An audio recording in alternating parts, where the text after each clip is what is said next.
देखिए हम बात कर रहे थे इसके बारे में कि हमारे पास क्या होगा। तो ये कैल्शियम क्लोराइड है और अब हमने कैल्शियम हाइड्रोक्साइड से चेक करना है कि हमारे कितने मोल अमोनिया बनेगा।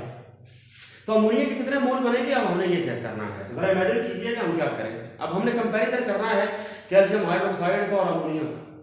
अब देखना यह है कि कैल्शियम हाइड्रोक्साइड से हमारे प्रोडक्ट कितने बन रहे हैं। तो ये हमारा रहा कैल्शियम हाइड्रोक्साइड और ये रहेगा ammonia.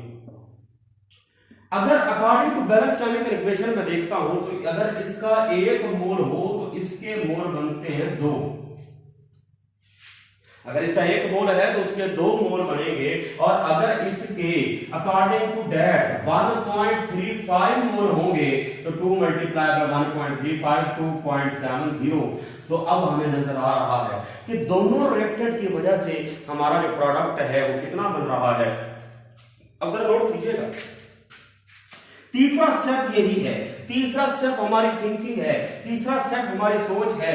Identify the reactant, identify the reactant which gives, जो कि देता है, which gives the least amount of the product, the least amount of product, जो कि कम मिकदार में हमें प्रोडक्ट देता है।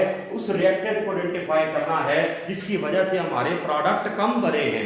तो उस रिएक्टेंट को आइडेंटिफाई करना है। तो मैं क्या देखता हूं, अमोनियम क्लोराइड की वजह से बनते हैं 1.87 और कैल्शियम हाइड्रोक्साइड की वजह से बनते हैं 2.70। तो कम किसकी वजह से हैं, वो अमोनियम क्लोराइड की वजह से हैं। तो ammonium chloride is our limiting reactant. तो ये हमारा रिएक्टेंट कौन सा होगा, लिमिटिंग रिएक्टेंट होगा। अब जरा इमेजिन कीजिएगा, अगर ये वाला पोर्शन आएगा तो 2 नंबर का शॉर्ट क्वेश्चन आएगा, write the steps to identify the limiting reactant. तो आपने लिखना है calculate the number of moles of reactant from given amount of reactant.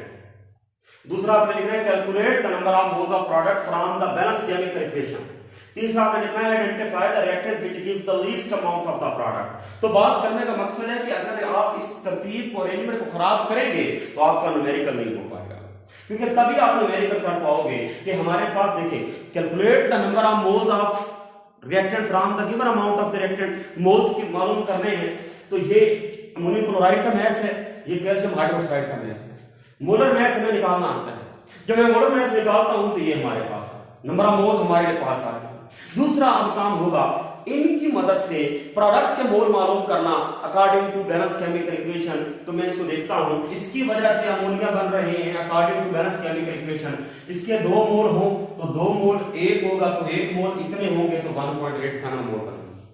साथ में कैल्शियम हाइड्रोक्साइड का भी यूज करना देखना है। तो कैल्शियम हाइड्रोक्साइड के अगर 2 मोल हो तो हम 1 मोल हो तो अमोनिया के 2 मोल बनती हैं और 1.35 होंगे तो डेफिनेट डबल हो जाएंगे 2.7। और आखिर में हमने आइडेंटिफाई करना है उस रिएक्टेंट को जिसकी वजह से प्रोडक्ट कम बन रहे हैं। तो वो हमारा अमोनियम क्लोराइड जो है वो लिमिटिंग रिएक्टेंट हो जाएगा। तो यहाँ पर ये लिमिटिंग रिएक्टेंट का टॉपिक कंप्लीट होता है। किसी का भी कोई क्वेश्चन है, कोई बात करना चाहते हैं तो शेयर करना चाहते हैं तो कमेंट बॉक्स में जरूर पूछें। वैसे ग्रुप को शेयर किया करें, लाइक किया करें, सब्सक्राइब किया करें और अपने दोस्तों के साथ शेयर किया करें ताकि सबको फायदा हो सके। अल्लाह हाफिज, अपना ख्याल रखिएगा।